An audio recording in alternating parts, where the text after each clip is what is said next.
somebody who was with Martin Luther King to represent the United States in the UN.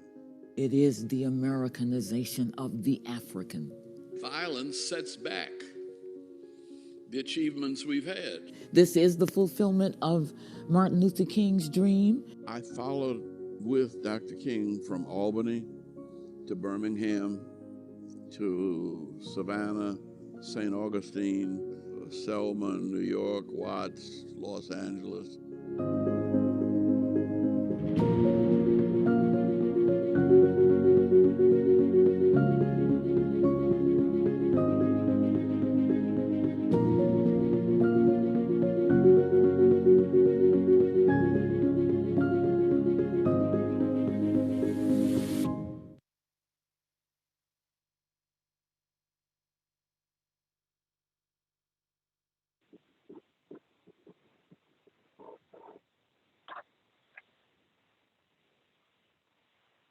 Good morning, good afternoon, and good evening, everyone.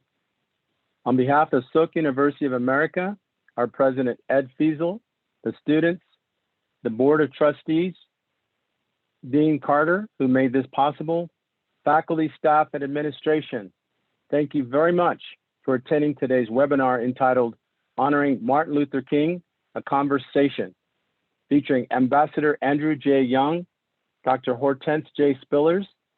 My name is Kevin Moncrief, and I am the Vice President for Mission Integration at Silk University of America. Before we get started, I wanted to acknowledge the passing of baseball great Hank Aaron today. Our hearts go out to family and friends everywhere.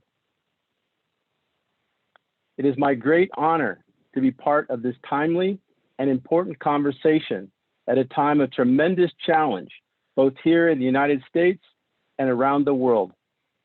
But even amid pandemic and racial discord, we may recognize a new era of hope and optimism.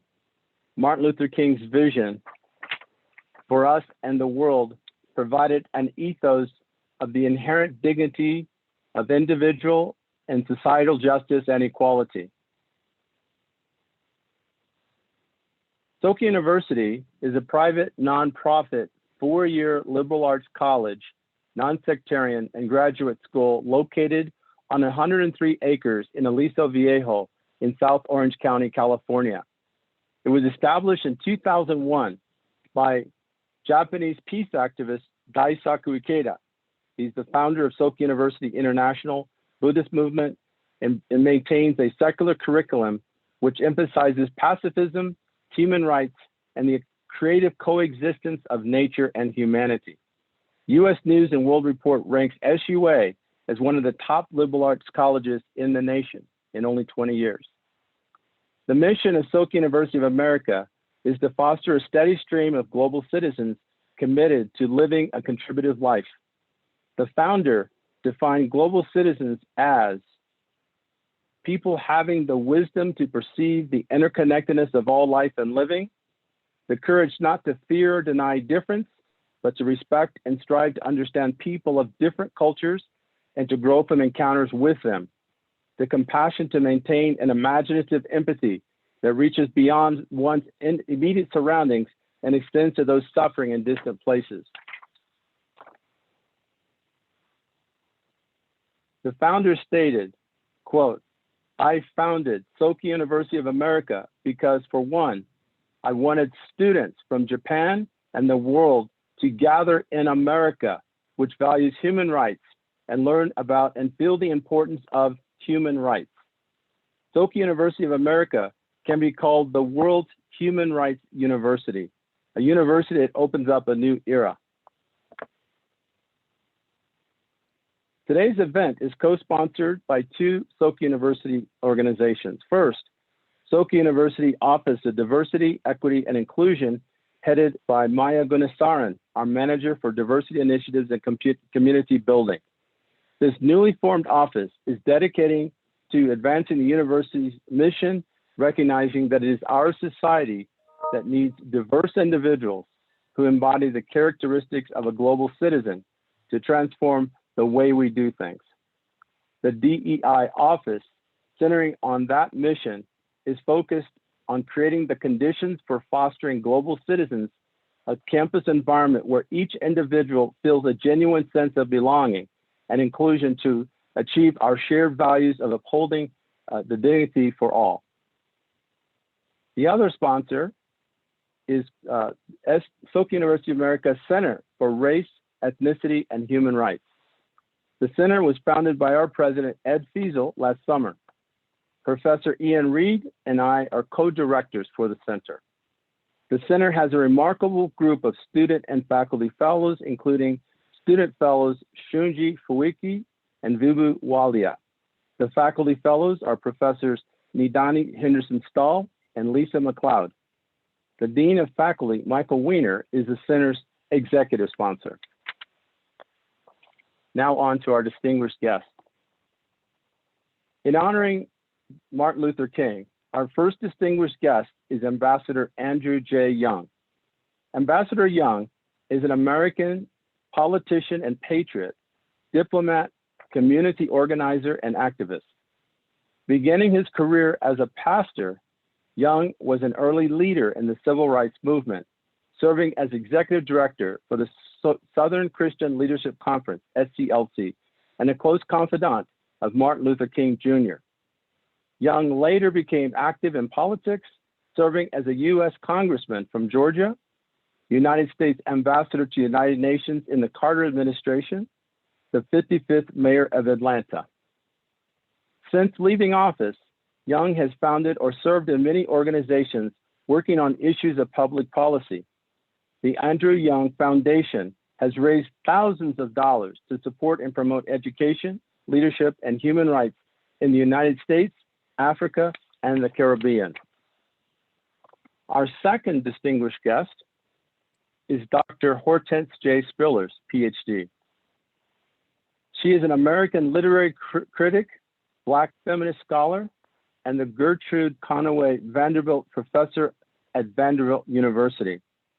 A scholar of the African diaspora, Spillers is known for her essays on African American literature, collected Black, White, and in Color, essays on American literature and culture, published by the University of Chicago Press in 2003, and Comparative American Identities, Race, Sex, and Nationality in the Modern Text, a collection edited by Spillers, published in Routledge in 1991. Dr. Spiller is also a distinguished visiting faculty fellow for the SUA Center for Race, Ethnicity, and Human Rights. We're very proud to have her. On behalf of Sauk University of America, thank you very much, Ambassador Young and Dr. Spillers, for your participation in this historic conversation. Finally, I would like to introduce, for part 2 of our event, the moderators for the discussion panel. And they are Maya Gunasaran, our manager for the Diversity Initiatives and Community Building, and Ian Reed, my co-director for the Center for Race, Ethnicity, and Human Rights. They'll moderate the questions which are coming from you and also that have been previously submitted. They'll be your moderators for the balance of the session, which will be for the last 30 minutes. We're all set. Please enjoy the conversation.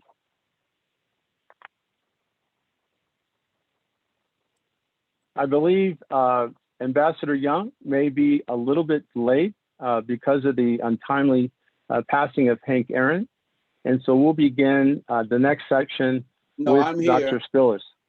Oh, you are? Okay, wonderful. Yeah. Thank you so much, Ambassador. So to start things off, our team has formulated a primary question for each of you to consider during our 20-minute session together in part 1. First, for Ambassador Young, sir, thank you so much for being here today. As a direct follower of Martin Luther King, what do you think Dr. King would say today at this moment in time? Frankly, And the initial question, please. Go ahead.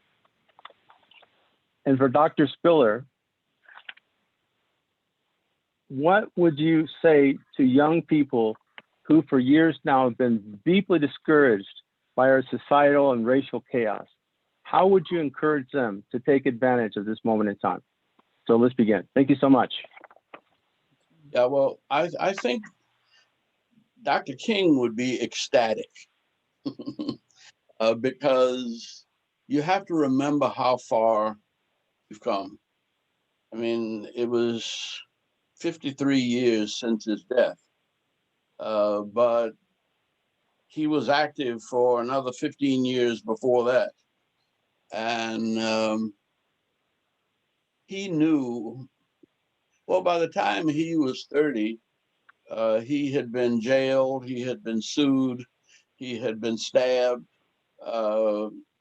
he had been put in a paddy wagon in the middle of the night and driven down to solitary confinement in the Reedsville Penitentiary, and he came out of that stronger than ever. And we succeeded in breaking down the legal barriers in 1964 in the 64 Civil Rights Act. And we succeeded in breaking down some of the voting rights barriers in 1965. We did a lot of work in Chicago and Mississippi, and then sort of got distracted by the war in Vietnam. But the reason was that he said that the bombs we drop on Vietnam will explode at home in unemployment and inflation. And so he saw, and he said, I can't be nonviolent in my home life and in my own nation and then be violent with the rest of the world. That he understood that the world was in many ways, whether we knew it or not, a brotherhood, and that all men were endowed by their creator with men, women, and children. And that I think he would see this as Black Lives Matter as what he gave his life for. He was trying to raise the economic issue, racism, war, and poverty.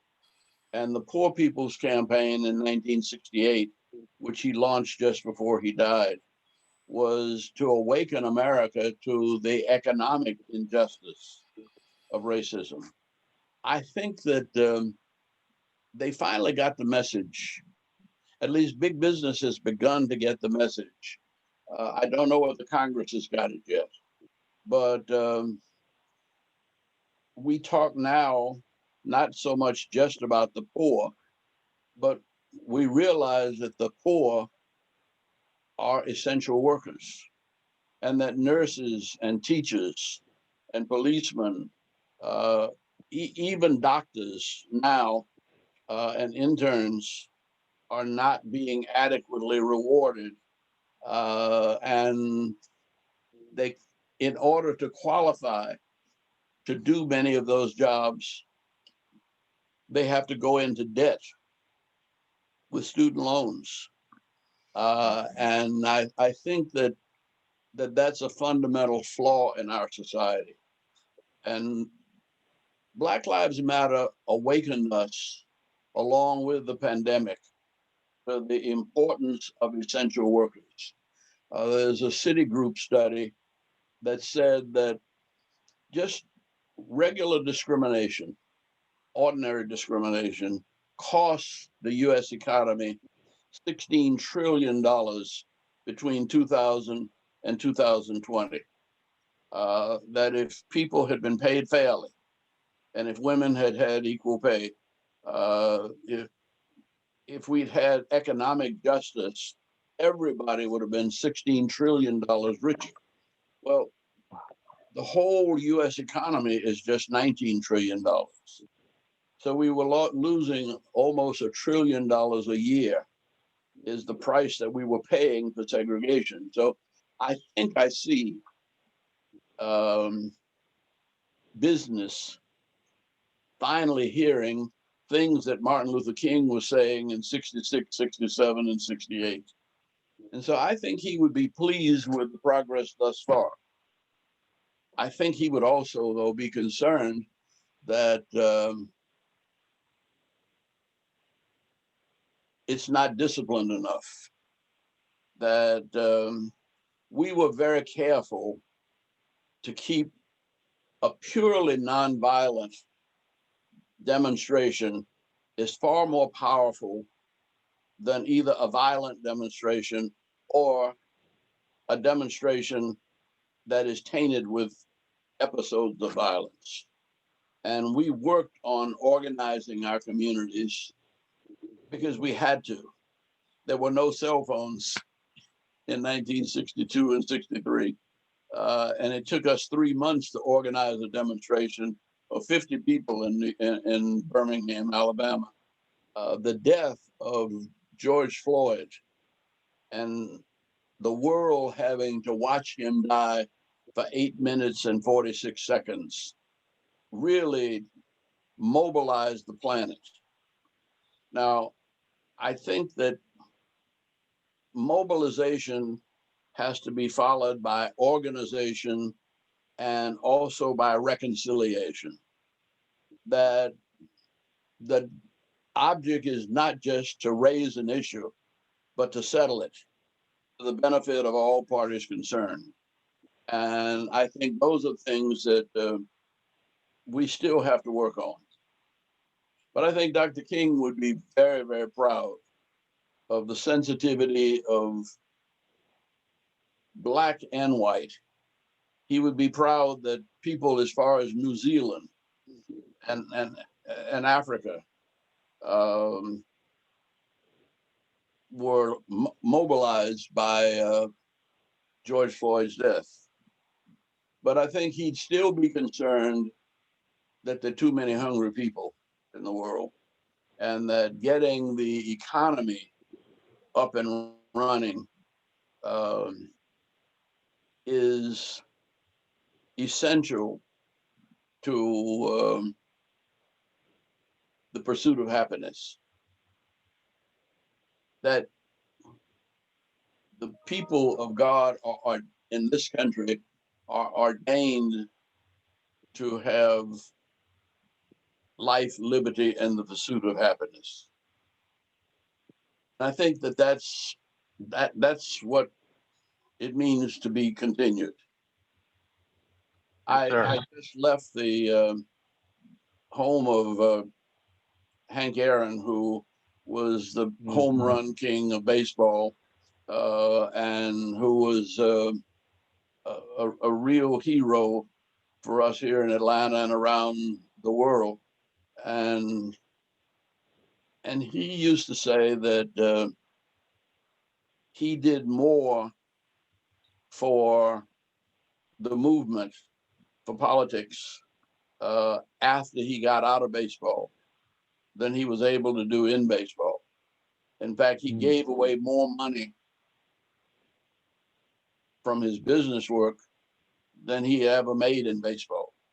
And he was 86 years old, would have been 87 in another week, and died peacefully because he had helped so many people and he'd done so much for baseball and for this nation. Sports actually led the way and probably still does. Dr. King used to say that 11 o'clock Sunday morning might be the most segregated hour of the week, but 1 o'clock when the baseball stadium opened or the football stadium opened, that's when America got integrated. Yes, sir.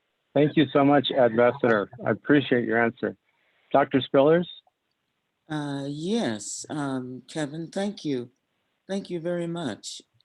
Thank you for putting together this program. It's a real pleasure to be here and to have the opportunity to meet Ambassador Young, whom we've all known for a very long time. So this occasion gives me the opportunity to finally have the chance to meet him. Kevin, I want to go back to the question that you posed. I think if I understand it, I want to make sure that I understand it correctly. Yes, ma'am. What I think you want to know what I would say to young people today about Martin Luther King's legacy. Was that sort of what This moment. the question was?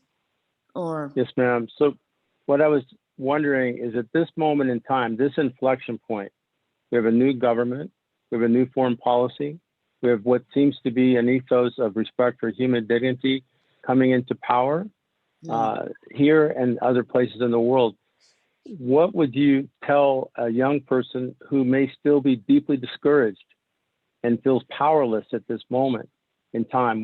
How would you encourage them based on your experience and sense of the moment? yeah. Well, as the ambassador was speaking, I was thinking about how I would answer that question, and my response might be a little disappointing in the sense that I think what I would say to a young person is not something that's very different from what I would say to somebody my old age, and that's my own age, and that's 2 years older than drinking water, as I like to, as I put it. I think the challenge before all of us, and I'm saying that because I feel no particular wisdom or superiority in age to young people in our society today. And by that, I mean, for example, what's happened in American society the last 4 or 5 years has happened to all of us across demographics, across race, across gender, across walks of life. I mean, what happened January 6th, for instance, when the nation's capital was sacked and nobody quite knew what was going to happen. I think we're going to be looking at that moment for a very long time. So that from that point of view, we are all equally susceptible. We are all equally involved. And I see no particular thing from a demographic point of view that gives anybody an advantage, right? I mean, not age, not race, not gender, not any of those. Having college degrees, I mean, none of those things will matter or will work if we are confronted with what we would have been confronted with had that particular attempt at a coup, some people call it, had that succeeded. So I think what we're what we're up against now is what the world was still confronting when when Martin Luther King started his movement, um, and that is a mandate to be conscious, of the mandate to be aware.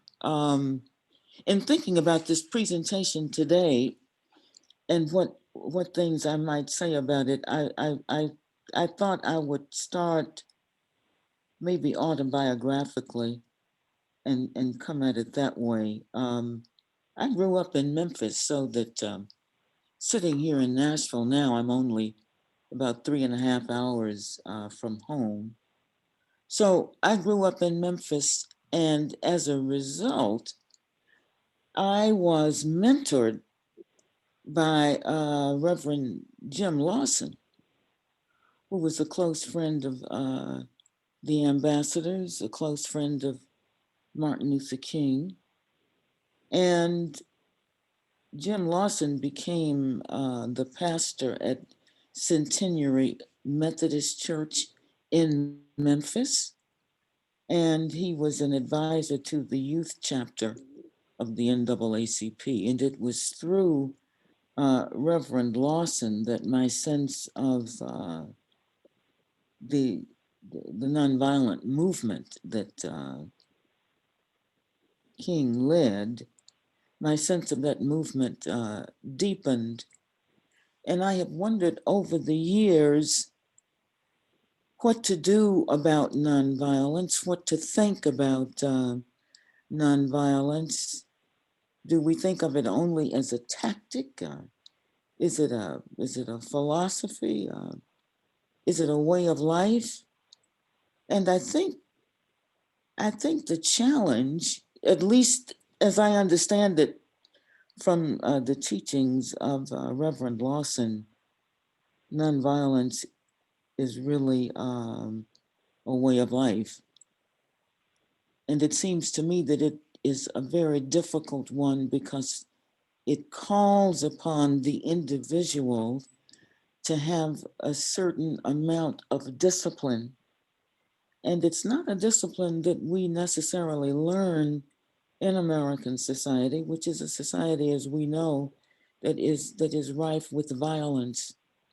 So to confront that society with a different philosophy is what I think has always been difficult about Dr. King's teachings and the teachings of his movement, how to compel the truth life force or satyagraha, as I understand that particular philosophy, as it comes out of a whole different world, out of the Eastern world, out of the philosophical world, out of the world of meditation and contemplation, how you call out in other human beings the truth love force in yourself. And in order to do that, you present a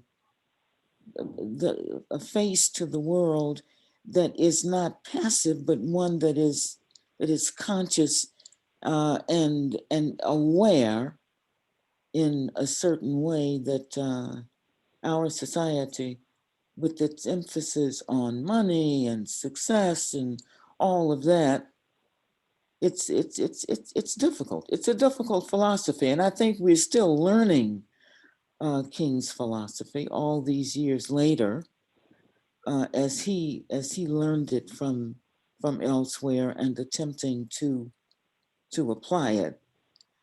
And so I suppose what I'm saying, and that's a long way around in responding to your question,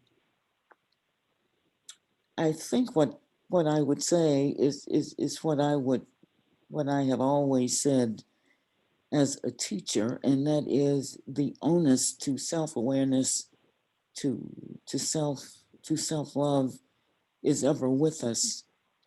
And if we can start there, that's where the revolution starts, right?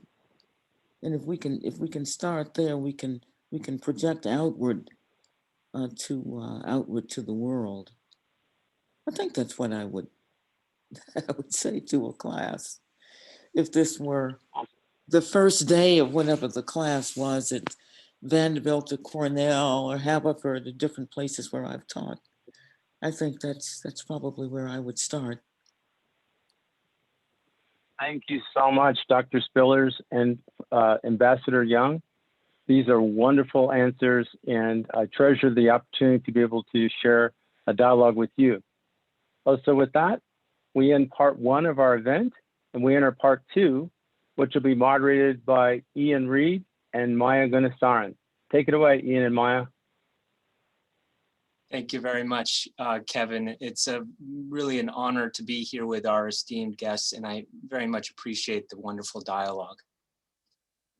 Thank you, Ian, and thank you, Kevin. And once again, I just really like to appreciate both Dr. Spillers and Ambassador Young. Thank you for being with us today, and thanks to all those who are tuning in as well.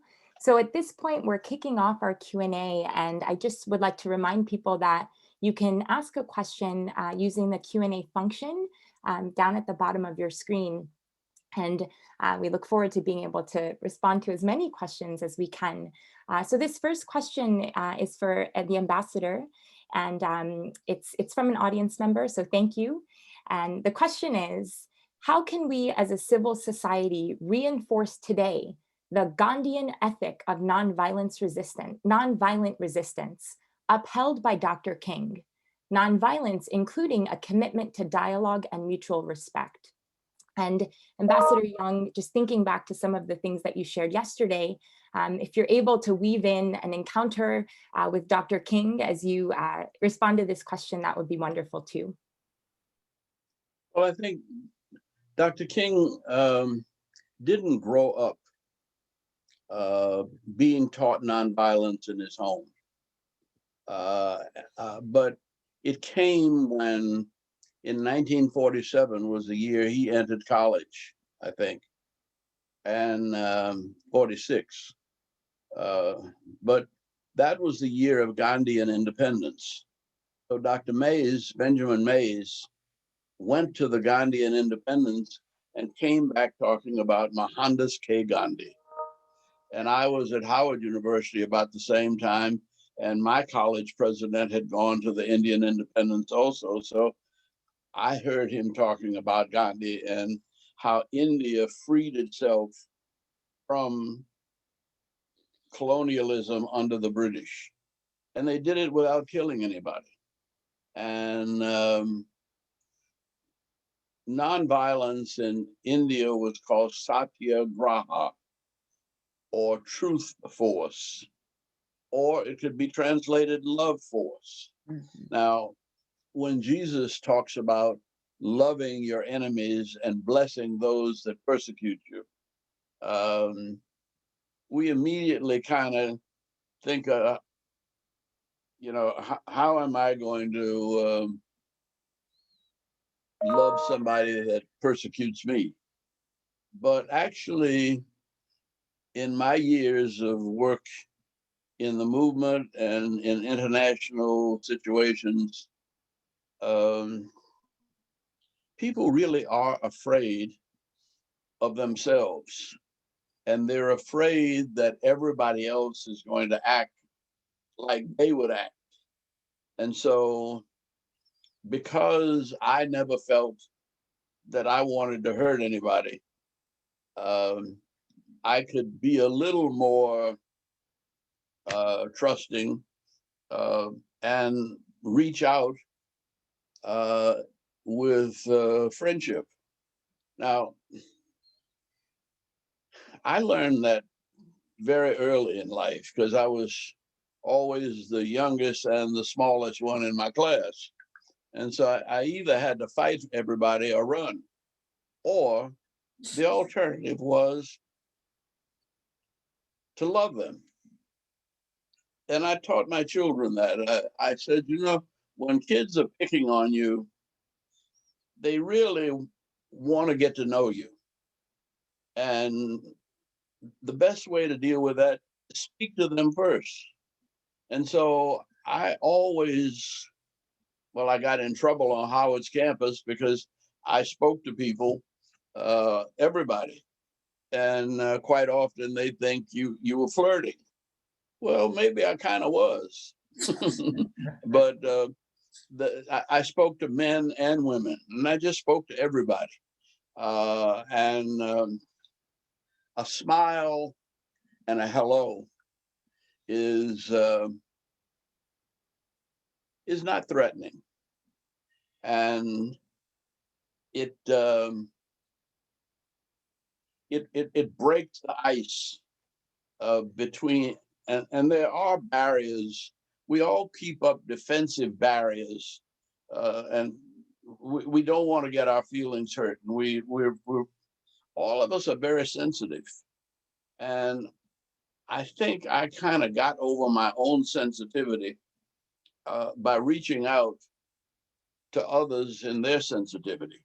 Now that even worked with, when I went to South Africa as the United Nations ambassador, Jimmy Carter had said, I want you to meet with African leaders. and I had met with most of the 22 African leaders in African countries below the Sahara. But when I got to South Africa, I had met with most of the African National Congress, but I never met with any of the so-called mean white folks. I asked the ambassador, I said, that's who I really need to see, but they are the problem. And I need to find out why they think it's a problem. And so I went to visit, call up the Minister of Defense, who had the reputation of being the worst racist. I said, he's the one I want to go see. And he said, come by yourself. Well, I figured he couldn't be any worse than the racists I grew up with in Louisiana and marched against in Alabama and Georgia and Mississippi. So I went by myself. And it was very interesting because he asked me 3 questions. He said, why did white people vote for you? And I had been elected Congress in a district that was only 38% Black. And he knew that, and that shocked me. But it meant that he was more interested in race relations than he had let on to anybody. I was surprised that he even knew anything about me, only to discover that he knew everything about me. The second question was, how much intermarriage have you had, in Georgia? And I said, we've had some, but not much. I mean, I don't know. We don't keep statistics on that. People fall in love and marry, and they decide. I said, well, everybody marries anybody they want to in Atlanta. But there's been no massive Black-white marriage parade. And then the next question he said was, how long do you think we have before there's a bloodbath? And I said, what bloodbath? He said, surely these Black people are going to rise up one day and kill us all. And that was the source of his fear. And it was his fear that led to his hatred. And it was the combination of fear and hatred that led to apartheid. And I said, he said, how can you say that? I said, well, Gandhi formed the Indian National Congress the same time that Albert Lutuli and Mandela formed the African National Congress, and they pretty much thought alike. And I said, and by the way, the reason I came to see you was that our president, Jimmy Carter, grew up in South Georgia in a community that was 80% Black. And he learned as a child to get along Black and white together. And he was a good governor and is a good president. And he has said to me to let you know that if you're interested in developing a multiracial democracy, that he, as president of the United States, would be glad to be involved in it personally. And the United States government would do anything it could and everything it could to help you reach a multiracial democracy. And he just grunted. And I said, but I gave him the president's phone number. And I said, give him a call. Well, it turned out that he did call, that they did set up a meeting with him and the Vice President Mondale in Portugal, and that sort of began the process of getting Nelson Mandela out of jail and starting free and fair elections in South Africa. Now, they accomplished that in 1994. I was there in 1977, so it's not an overnight trick. But in the process, we got Zimbabwe free and Namibia.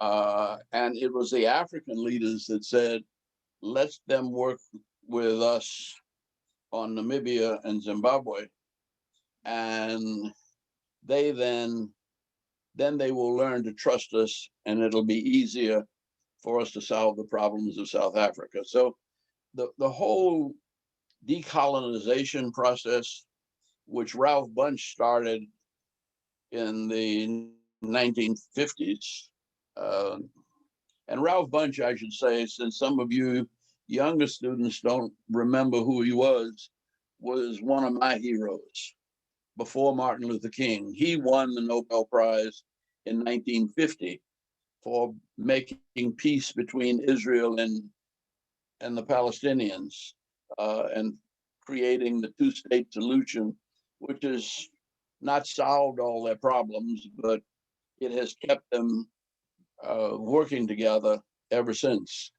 But Ralph Bunche really was, I think, the greatest leader of the 20th century. Certainly internationally.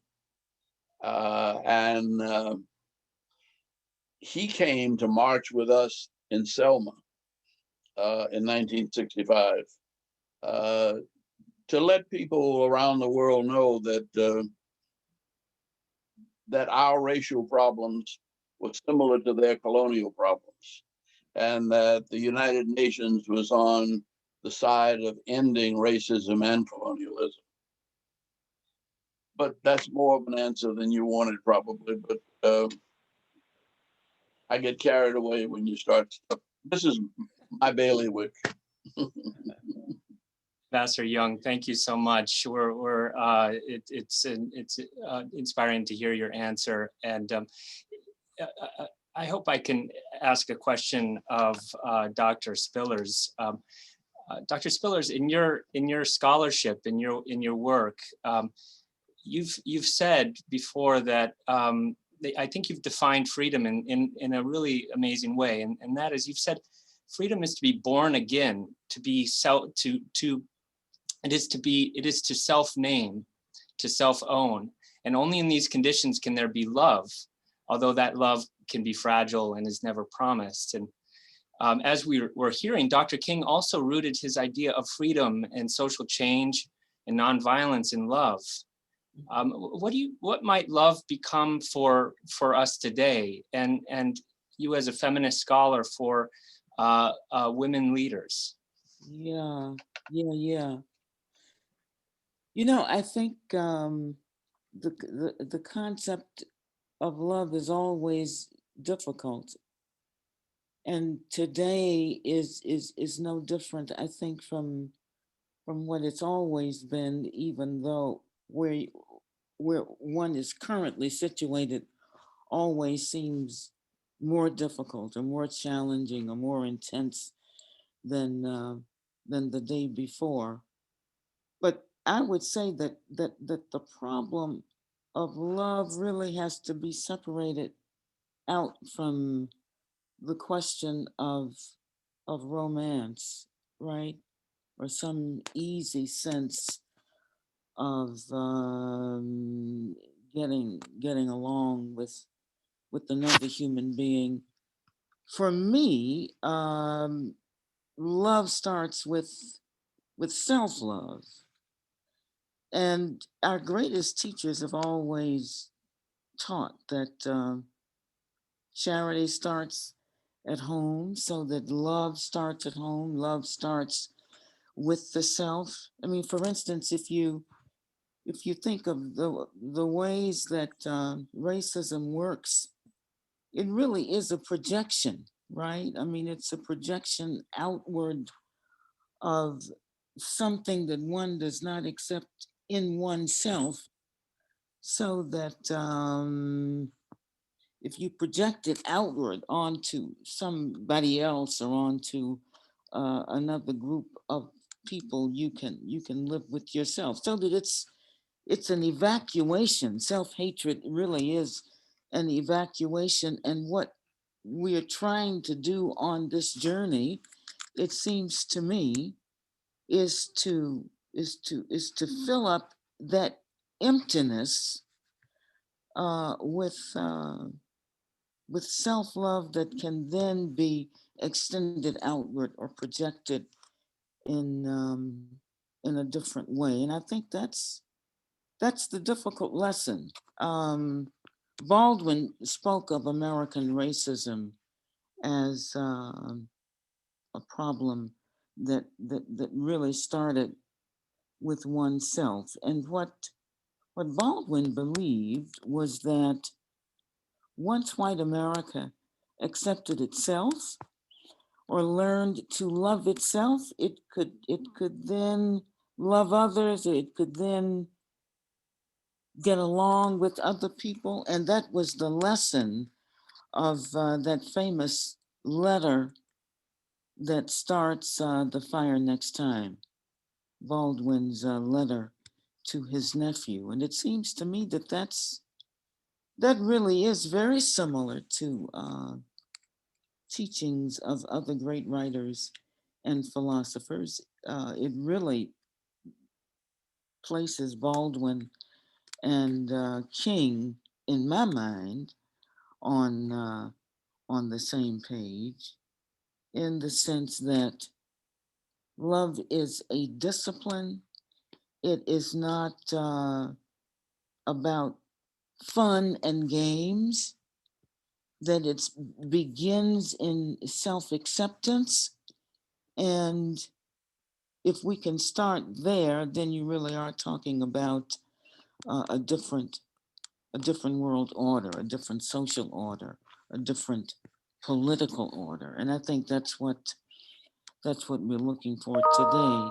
Our difficulty, though, today is that we don't really have a vocabulary for what we need to say to each other. And I think King's movement gives us a vocabulary for saying to one another those difficult things that we keep saying we need, and somehow we never have it. This conversation that we're always looking for around questions of race, we say we need to have the conversation, and it keeps getting delayed or waylaid or deferred or tackled somewhere to the goalpost. But I think the discourse of the great philosophers is a starting place, right, around questions of self-love and love that grows out of that self-love. So that's some of what I would have in mind in response to the question that Ian just posed. Thank you. Thank you, Dr. Spillers. And if it's okay, I'd love to go back to Ambassador Young and thinking about, even just in light of what Dr. Spillers shared, another question from the audience is as follows. And I believe, Ambassador Young, you shared that you've been to 141 some countries. I believe that was the number, or around that. Yeah, something like that. Something like that. And so in your experience, really fighting in the civil rights movement and knowing personally Dr. King, how can you encourage youth and others of today to keep looking forward? And more specifically, how can marginalized groups not lose hope and not lose sight of what's ahead of them, especially when the fight gets exhausting? In your opinion, is unity really attainable? Well, let me say that it depends on, well, let's remember that in the Bible, Cain and Abel were brothers and one killed the other. It's not Joseph and his brothers sold him into slavery. I'm always, well, I understand human, as a preacher, I'd call it sin, but I'd rather call it insecurity. Because the thing that upset me most and try to understand And I've been to Rwanda maybe 5 or 6 times.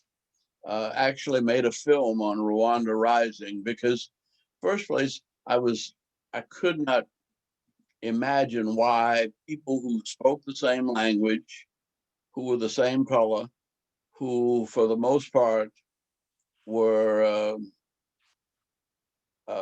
Roman Catholics, uh, and yet they had a terrible genocide a couple of decades ago, where almost 1 million people were killed. And it was because, well, I blame it partially on the Belgians, who 100 or more years ago decided that people who farmed primarily and had 1 or 2 cows, they called them Hutu, and those that were tall and raised cattle for a living ended up being classified as Tutsi. Now, I know you got a lot of Rwandan students there, so forgive me if I don't have that right. In fact, call in and challenge me, but I don't know why the killing started, but short people kept marrying short people and they stayed short. Tall people married tall people and they kept getting taller. And something happened and people turned the short people against the tall people. Well, I'm a short person, uh, but and I have envied. I always wanted to play basketball and was a little too short. Uh, you know, um, it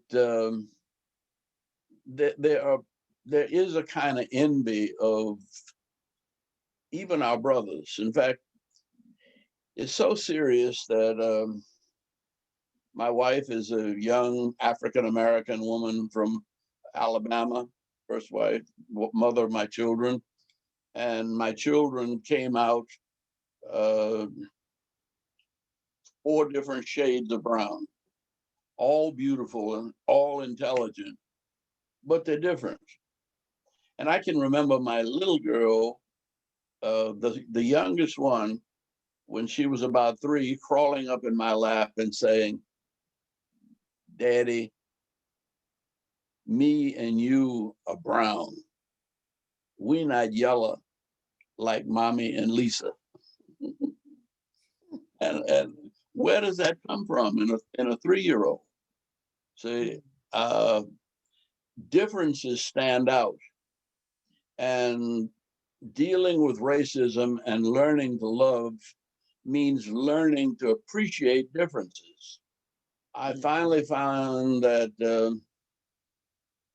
if I go into a room uh, of people and all the people of one kind are sitting in one place, standing in one place, I always go to the ones that are standing by themselves.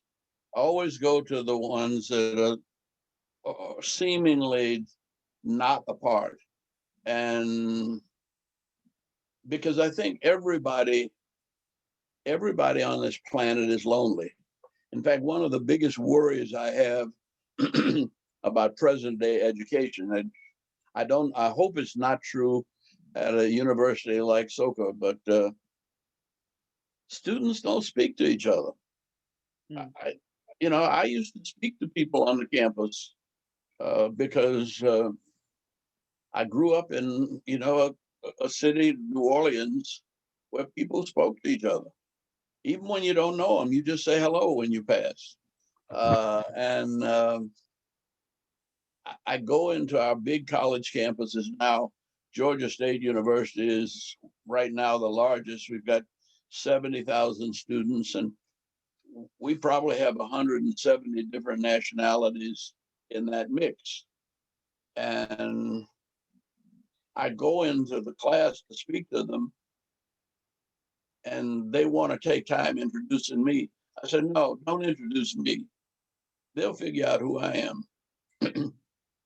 Everybody introduce yourself to the person sitting next to you on the left and the right.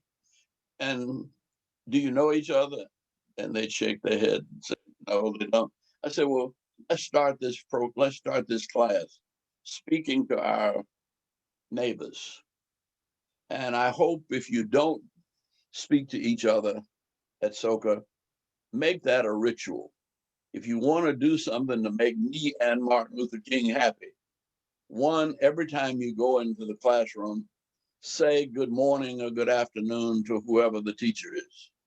And then whoever you sit next to, if you don't know their name, say, I'm Andy Young. Hi, I'm Andy. You're, and just speak, say hello. That's the beginning of community. Thank you. Thank you, Thank Ambassador you. Young. I hope we're at about the 5-minute mark. I hope we have time for one more question. And I love that response, Ambassador Young, because it is a theme that we're getting from from multiple attendees about. Well, let me add to it a minute, because particularly they keep track of veterans, but there are 22 veterans every day that commit suicide.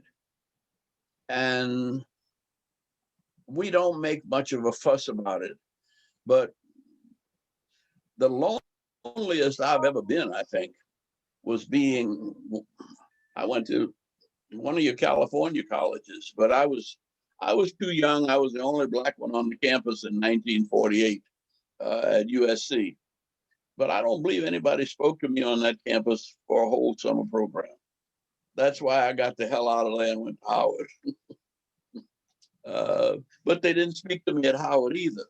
But at Howard, I felt emboldened enough to speak to everybody else. And I made friends in spite of the fact that nobody particularly wanted to be bothered with me. But you have to extend your greetings. You extend your love. And love is concern. It's not, well, it's not sexual love or erotic love. It's a self-giving love. Agape in Greek, I think it is. And, but we could get along with a simple smile and a simple hello. And I don't care how mean and how bad they are. I mean, when Dr. King was in jail in Albany, Georgia, I had to go into the jail, and the big policeman that was waiting at the desk didn't even look up. He said, there's a little nigga out here that wants to meet them big niggas back there. What do I do? And somebody said, send him back. But when I went back and I told Dr. King, I said, you know what he called? He called me a nigga. He said, well, that's your problem. He said, I got enough problems in jail. You have to figure out how to deal with that. Ralph Abernathy was joking. He said, why didn't you jump across the desk and slap him?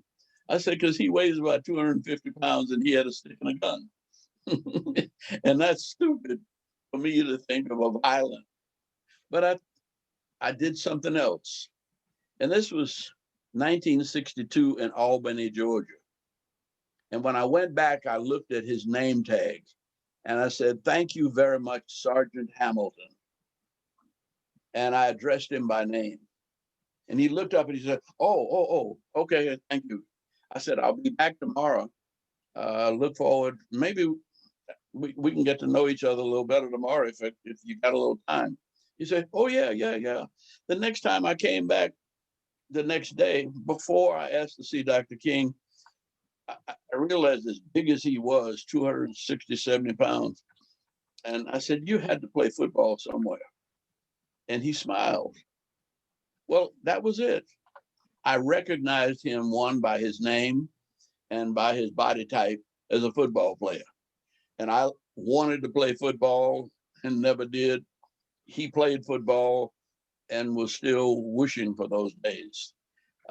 And we talked about where he went to school, Valdosta State. And we talked about the football players that have come out of that area. And when I finally got ready to talk to Dr. King, he said, oh, yeah, sure, go ahead back. And I came out and we talked, and that happened every day for 10 days. When Dr. King got out of jail, he went to, well, we left Albany. 15 years later, I was ambassador to the United Nations, and I was speaking up in Maine. And this tall, skinny fella came up to see me and had on a green jacket and white flannel pants and white buckskin shoes, looked like a country club pimp. And he shook my hand. He said, "You don't remember me, do you?" I said, "No, where did we meet?" He said, "I'm Sergeant Hamilton from the Albany jail." And I said, "What?" I said, "You've lost almost 100 pounds. He said, "Yeah." He said, "I've lost a lot of things. But as soon as you all left Albany, I found an ad in a paper for a security guard in one of these country clubs up here. And I put my family in our wagon, station wagon, and we drove up here, and I got out of Albany, Georgia as quickly as I could, because I didn't want my children to grow up like I had done, like I grew up. And I said, "Well, what are they doing?" And they were in schools all over New England.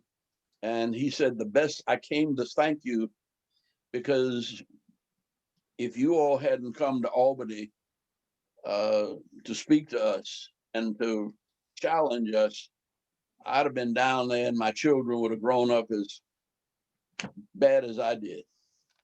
And so I have seen change in the worst of people, from South Georgia to South Africa. And I have not found anybody yet that in the right situation will not respond. And it doesn't even have to be love. It simply has to be respect, attention, awareness. I know who you are, and I welcome you into my circle of friends. I want to get to know you better, and I want you to get to know me, and we can help each other grow. And I think that's what Dr. King's ministry was. It was breaking down barriers, but those barriers are not just between black and white. Those barriers are between gay and straight. Those barriers are between all kinds of individual differences, male and female. I say I've been happily married to 2 women for 65 years. And I love them, but they don't ever agree with me on anything. But they say, if there's a man's opinion, there's got to be a woman's opinion. And it's not only my wives that disagree with me and get me told quite often when I come up with one of my male chauvinist kind of attitudes, but my daughters and now my granddaughters are always telling me, "Papa, you don't know what you're talking about." I don't know what you're feeling, but whether you know what you think I know what I'm talking about or not, give it a try and find your own way to befriend the people that are around you. I guarantee you, you'll have a longer and happier life. Thank you, and God bless you. Thank you, Ambassador. Your inspiring words. And we're a little bit over. We're 3 minutes past 11. I just want to ask both our distinguished guests if we could go a few more minutes. Would that be possible? Especially you, Ambassador, and Dr. Spillers. Can we have 5 more minutes of your time? Sure. Okay. I was hoping just to ask Dr. Spillers one question that I see appearing with some of our among some of our participants is the question about the university, and Ambassador Young touched on this, but I wanted to ask, what do you see as the role of the university? We're a small liberal arts college. What is the role of the university in the fight for racial justice? That's a question I think many of us have on our minds, but perhaps you want to say something else or respond in another way, or we're almost out of time. And Can I start first? 'Cause Yeah. I- You know that the thing about the university is that I think the university is responsible, and this might not even be fair, but I think that the university is always responsible for whatever state the society is in. I don't think of the university as an ivory tower at all. I think that if you look at a society and the different relations that grow out of a society, find out what's going on in the universities, because it's out of our colleges and universities that everything else concerning public education or the education of a populace, all of that comes out of a university. So that it is the responsibility of our educators to educate a public, so that if we're having difficulties, I think it's because well, people like myself and other educators, we're missing something. Our job, I think, is primarily to teach literacy, and I'm not talking about in any kind of technical sense, but in the widest possible sense of literacy and learning and historical imagination and historical memory. I mean, all of that really must be laid, I think, at the doorstep of the university. Why are our institutions failing today? I think they are because we've surrendered. We've surrendered the mandate to teach people something other than, technically speaking, the alphabet. But the alphabet of living. I mean, that's the work of the academy. So that's our responsibility, I think, to reintroduce the civics lesson and the history lesson. I mean, all that stuff really starts in school. I think it's a Southern politician who was just elected to the United States Senate, and the man doesn't even know what the three branches of government are. I mean, that's astonishing. And Who was that? the Tuberville, the guy from Oh, yeah. He's- Alabama, He's a football coach. yeah, was asked, what are the three branches of government? Yet when he got to the Senate, he was one of the people who was willing to give his name to challenging the electoral vote. So it seems to me that what we are surrendering at the level of education is coming back to haunt us in ways that are absolutely dangerous. I taught a course at Vanderbilt just maybe a year ago, and it was called An Introduction to Critical and Literary Analysis. And it was supposed to be a course that was centered in literature. But what I decided to do really was blend some things with the literature, so that I really started the course with the Declaration of Independence and the Constitution. And I taught that not as an expert in constitutional law or in the history of the Constitution, but as a citizen talking to other citizens, to younger citizens. And I think our failure today is the failure to teach young people about their heritage, historically speaking, right? So that you can get a Tommy Tuberville who's an elder who should be teaching others who, you know, who doesn't know anything. I mean, it's an embarrassment to have a United States senator who doesn't know what the branches of government are. But our representatives reflect the populations that they represent.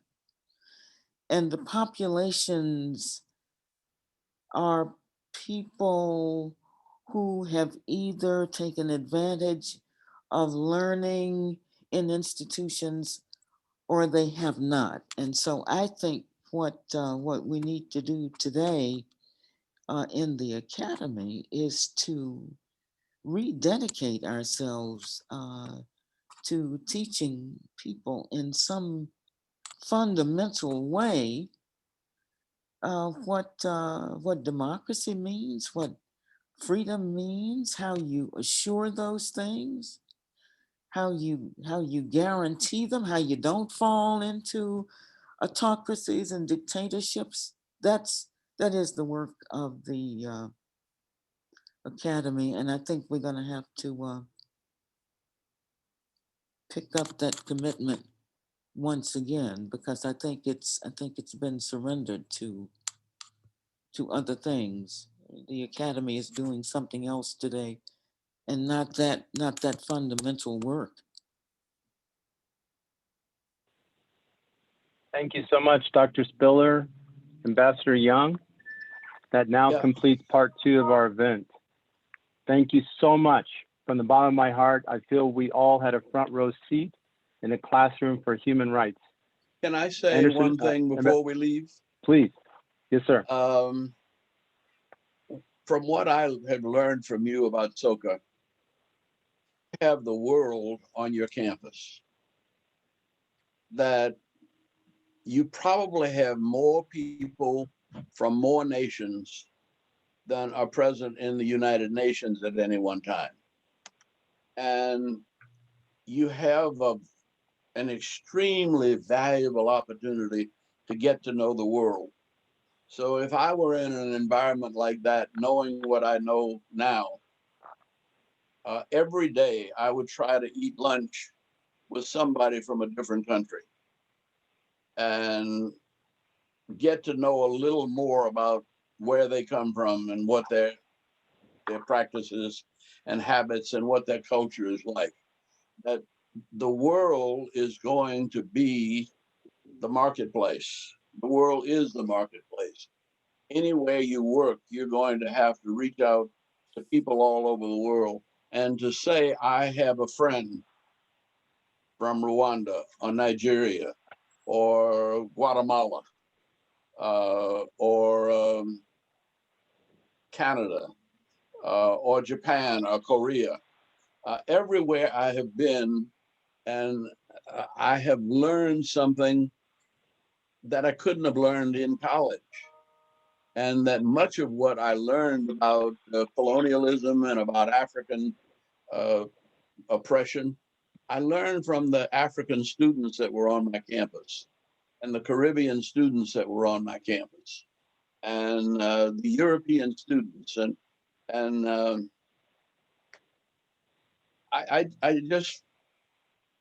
I'm fascinated by people who are different from me and have different opinions.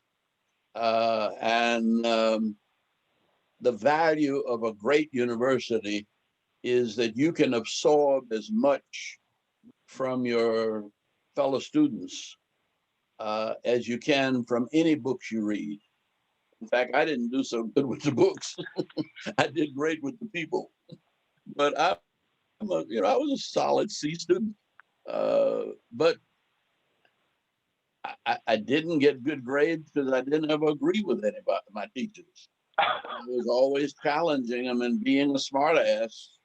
And it helped me in life, but it shouldn't help me in school. So do a little bit of both. But I wasn't mature enough to show respect for my teachers. And that's first and foremost. But then reach out and realize that you can learn as much from any student of a different country. Or there'll be students from the other side of town, or students in your own neighborhood that see things different than you do. So get to know as many people on a personal basis as possible, or the university is the gathering place of wisdom. And Thank you very much. Yes, sir. Wise guidance. We will put that into action. So today we've taken an amazing journey together, and we've covered a lot of topics. Martin Luther King's philosophy, the origins of racism, what is love really, the role of education in the aspiration for freedom and a great society, and finally, how do we build a wonderful community here at Silk University among all of us? So on behalf of our president, Ed Fiesel, our board of directors, Dean Carter, who made this possible, our diversity, equity, and inclusion department, as well as the Center for Race, Ethnicity, and Human Rights, I want to say thank you both from the bottom of our hearts, and we look forward to future engagements. Thank you very much. Thank you. Thanks a lot. Thank you very much.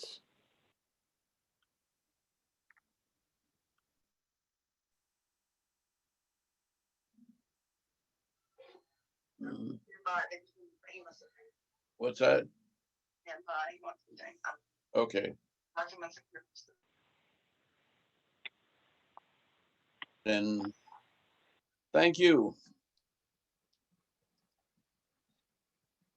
Thank you so much, Ambassador Young. Well, thank you. My appreciation.